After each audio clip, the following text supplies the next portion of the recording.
Hey, what's up, everybody? This is Camera Work Podcast number 41. I'm really glad to have you guys here. I really appreciate when you guys listen to the podcast because I look at it like there are so many things on the internet that you can listen to. There's like movies and podcasts and music and just so many choices. And when you choose this, that's like really exciting for us. So thank you for taking a minute to listen. My Instagram, which is the best place to find me, is John Ricard, JohnRicard. I am joined by Ray Tamarra. Where do we find you, Ray? Hey, what's going on, guys? It's Ray Tamarra. I am on Instagram at rtamarra, RTAMARRA. I'm also on Facebook, Ray Tamarra. And I shoot. Yeah, Ray shoots, and the funny thing is like if you look at Ray's Instagram, it's like all yoga pictures, which is kind of cool, but that's not actually like his main source of income. Like Ray shoots enough that he's able to put like an entire body of workout as representative of him, but that's not really the only thing he does. So I think that's kind of cool that you are active in that way. Right? I mean, I've chosen to just put those images out. It's certainly not, it makes some money, but it's certainly not my primary source of income. But I've also had so many incarnations. So I used to be a furniture mover. I used to work in the music industry. Manual labor, whatever. So it doesn't really matter where I'm a professional photographer now. I can not be a professional photographer tomorrow. I can be an artist, or I can be a yoga teacher, whatever. Right, but I think you probably always still shoot your own personal vision, whether you were making 100% of the majority of your income from photography. I suspect you would still be shooting like the yoga stuff anyway. Maybe not. I mean, it's just I could turn around and be a chef or be a barber. It doesn't matter. Whatever is going to work and be personally fulfilling is what I'm going to choose to do. And if I want to be a chef and I'm like 70 years old, then I just got to do it because I don't want to not do it and be what is the word? Just unfulfilled. Right, like stagnant or something. Yeah. Right, makes sense. All right, but the topic today now is just a few sources of inspiration. So I'm going to mention a few that I think work for me and just kind of talk about why they work for me. And Ray will mention, if these things work for him or if there's any things that sort of work for him. Because I think for me, inspiration is a kind of tricky thing because sometimes things that are supposed to inspire me actually do the opposite because it makes me just kind of say to myself, why am I not doing what this person is doing? And it can kind of put me in a little bit of a negative space because it kind of forces me to realize what I am not doing that I should be doing. So I have a tricky time getting sources of inspiration that don't like make me uncomfortable, okay? But I think the number one source of inspiration, the kind of the Bible that I think everybody should at least be familiar with, is the book called The Secret, which is by like Rhonda Byrne or something to that effect. I mean, I think it's pretty easy to find, The Secret. And it talks about something called the law of attraction. Now, you've read this book, Ray? I mean, I've kind of tried. No, I tried to read it. It's just stuff that's like some metaphysical stuff that you can believe or you cannot believe. It may work or it may not work. It's whatever you put into it. I basically am under the assumption that if there's something that you want, then you have to actively pursue it, and that's it. If it's not important, then you're not going to do it. If you want to make change, you have to do the work, and that's basically some of the things. We'll talk about it more in another. It's the art of war, and that's where I run. If I don't understand it, I'm not necessarily going to be wholeheartedly into it. So that's that's my thing with The Secret. People live by it. It's like an Oprah thing. And there's all these people who have made so much money riding on that secret coattail. Like a friend of mine that I grew up with, his father is Beckwith, the one of the people that is featured in The Secret. That talks on his video. And he made so much money. Like he had a church, and now his church is like a super. It's like they're millionaires. It's working for him. They're trillionaires, billionaires, and if you're rolling with Oprah, then you're paid. Right. So now, but when you mention The Secret, one of the things for anyone who may have not read this book, they talk about something called the law of attraction, which basically says whatever you think about is what you will attract, that your thoughts become reality. And I think there's a lot of truth in that. And I've watched people sort of live that way. And I know in my life, there are times I've done it and my life has unfolded properly because I've had the right thoughts. But one of the things that's weird about The Secret is The Secret implies that the only thing you need to do is have the right thoughts, and you don't have to actually put in the work. Whereas like Ray said, hey, I believe if you pursue something, you can get what you want to get from it. I think that pursuit is kind of what's missing from The Secret. And I know, like I said, we called the podcast Camera Work. We named it after the very first camera magazine in existence, but also, I like the idea that you need a camera and you have to do the work. And I think that part's missing from The Secret. They act like you just throw up a vision board and you sit back and it all magically happens. But one of the things I like is that they try to make you understand that, like, if you're saying to yourself, like, I don't want to be in debt, I don't want to be in debt, I don't want to be in debt, you are actually focusing on debt, and what you will attract is more debt. Even though you think you're focusing on not being in debt, you're still focusing on debt. You need to be focusing on abundance, be focusing on money, and that's what you can attract. So I think they get that part right. And I think it's interesting that you said, and I look at you as Ray personally as more of a almost like more of a metaphysical person than me, a little bit more like yoga, spiritual. Like you can listen to music that's like that yoga people listen to that makes me want to jump out the window. Ray's shaking his head. He disagrees. No, I mean, it's not even that, because there's a whole spiritually. I don't understand spiritual aspect. There's a lot of yoga people that are like some namaste, om. I don't get that yet. Right. I certainly get work. I certainly get being prepared, doing what you need to do to get where you want to go. And there's no shortcuts. And if you're expecting things and you're not making it happen, then you're fooling yourself. And I'd love to make more money, but in what do I have to give up to make that money? Because everything costs. Yeah, everything's a sacrifice in some way, shape, or form. But I do like the idea that The Secret also says you should be behaving as if you have whatever it is you want already. Meaning you should not say, for example, let's say you're a photographer, you shouldn't be saying like, well, I'm going to bring my B game to these clients because they're not the clients I really want. They're saying you should be bringing your A game to these clients as if they were the best clients in the world.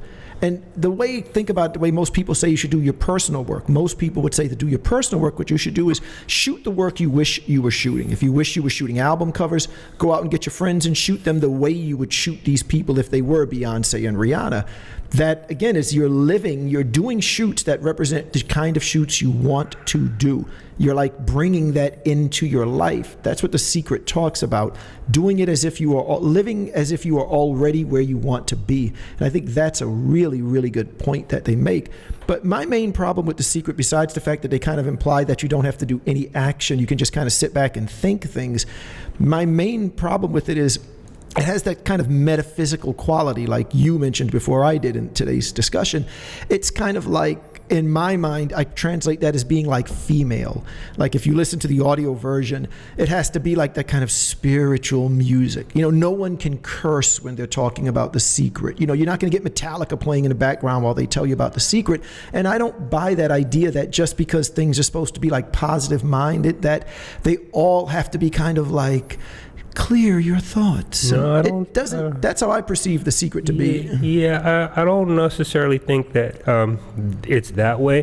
When you're talking about The Secret, I think that I live The Secret. I just don't, because all the things that you say, what The Secret means to you, I just do that. And and I don't really think about it. I know, and I can't really even explain it or enunciate. I just take action. And if I'm not taking action, there's a problem. And if I'm stuck, then I'm stuck. Right, but see, The Secret, though, again, and we're going to move off The Secret in a second, but The Secret is actually not really saying you have to take all this action. It's more just saying you have to get your thoughts straight, and the universe will magically just drop it in your lap. And that's a little bit of an issue that I have with it, but I do think the thought process is crucial. That's 90% of it really is, what is your mindset? And I know back in the day when we had to buy film, if I did not have any jobs coming up, if I had no clients at that moment, no work coming up, I would go out and buy 20 rolls of film, which is what I would have done if I did have clients. And what would happen? Magically, the phone would ring, and you know what? I was ready to shoot because I already had film. So I behaved like I had clients even when I didn't. No, but I mean, I think it's the same thing, because in order to have action, you already have to have those thoughts. Mm-hmm. I mean, you can't not do something and not think about it. So if I'm producing a set of work, and if I'm trying to get someplace and there's a plan, it's been thought out. So I think that's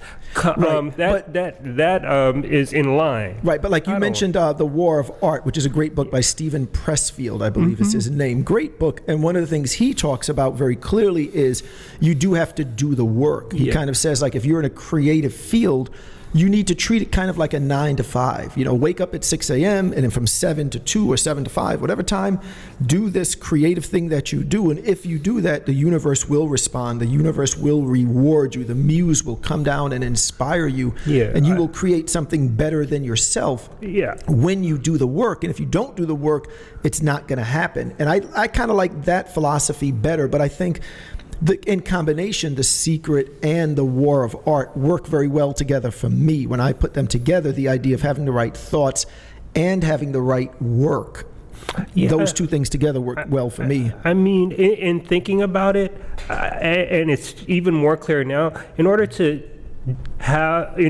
do the things you need to do to get where you want to go, which is really, I mean, that's really general, like ambiguous, but you already have to have those thoughts in place, so that's already assumed. And then just doing the work, and even though the things that you aspire to, it doesn't pan out, like I liken it to what I've been, and I apply it to my photography, I've been trying to cook, and the stuff that I'm making is horrible. So I'll cook salmon, but I'll cook it a few different ways so that I say, okay, this works a little, this works better, this seasoning works better, and that same experimentation, I learn from that. So I apply that to photography, I apply that to business, where it's an evolution of the technique and the things that you're learning, even if it's like God awful. Like my salmon the first time, it was horrible. It was like so bad. But I was like, okay, I can learn what bad is. Now what is good? And if I continue to do that with the photography, like this I don't like, this is kind of there, but you have to just keep on doing it. You got to put the work in. Right. So I like that. So one other thing I would mention on the topic of inspiration for me is the Joe Rogan podcast, because what I find from Joe Rogan is that he can give some of that same type of things that can be inspiring, like The Secret, talking sometimes about how your mindset should be. And Rogan's podcast is all over the place. One week it might be about a guy who believes in aliens, and then it's with an archaeologist. The next one's a pop star. And the next one's about the UFC. But one of the threads that'll run through it at times is, what are your thoughts? What is your mindset? Who are you as a person? But what I like about Rogan is it comes across as from more of a male perspective for me. Because when I listen to The Secret, for me, it sounds like something my mom is supposed to listen to, as I said, with the sappy music and the kind of delivery where they speak like this.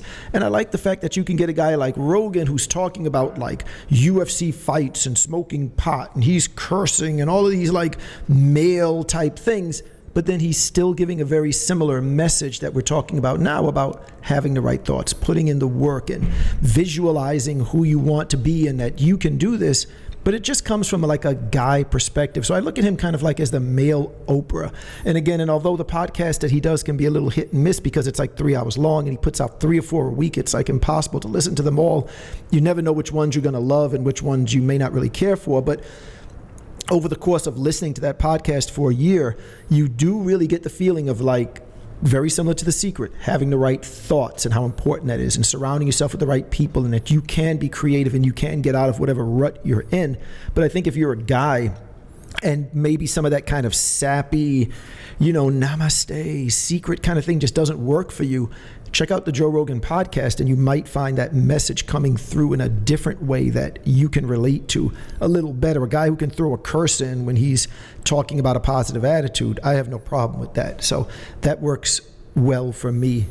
Yeah, I mean, I guess at the end of the day, it's what resonates with you, because I certainly can look at somebody that's like Beckwith in The Secret, and if you distill it, there is something there. If they're spurring you to action, if they're calling you to change your life, to take charge, then wherever, if it's from a 90-year-old grandma or it's from like a newborn baby that can't even talk, there's things that you're gonna recognize that you want, and the next thing is to take action, because it's not gonna happen if you're sitting on your ass not doing it. Right. Yeah, I agree with that. But I'll mention again, The Secret almost implies like you don't have to take any action. You just sit there and write the check for what you want. And the universe will drop it in your lap. And I'm like, well, that mindset is important, but I think it doesn't hurt to get out there and do whatever your work is. Get out and do your work, and I think it's going to help that check get there a whole lot faster. Yeah, and that's the key with Pressfield and what he's doing with the war of art, and then turning pro. And right. It's a discipline. It's just like with anything. I mean, we all practice, like with Steven and yourself, and I used to practice Brazilian Jiu-Jitsu. You can't be good overnight. You have to get choked out numerous times so that you can understand. Like even when I roll with you, you were getting me in that some type of like leg thing, and then you would always go to that, and then I looked online, and then I was like, oh, I can defend this way, and I can just like keep that leg straight, and you're not doing anything. Right. And then you're trying to do it, It's just like you have to change. You have to take action. Do the work. The bar keeps getting raised is the thing. You got to keep reassessing. Yes. But that was the lockdown, by the way. 10th planet. Yeah. Gotta love that. And then I learned how to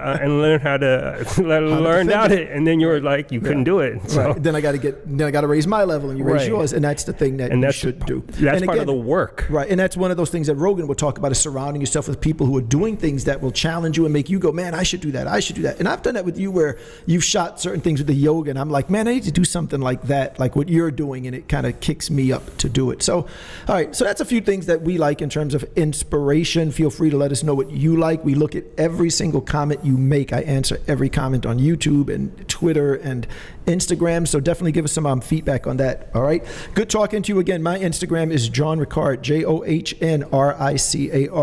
Ray, where do we find you? At RARTAMARRAR Tamarra, and I'll check you out. Thanks.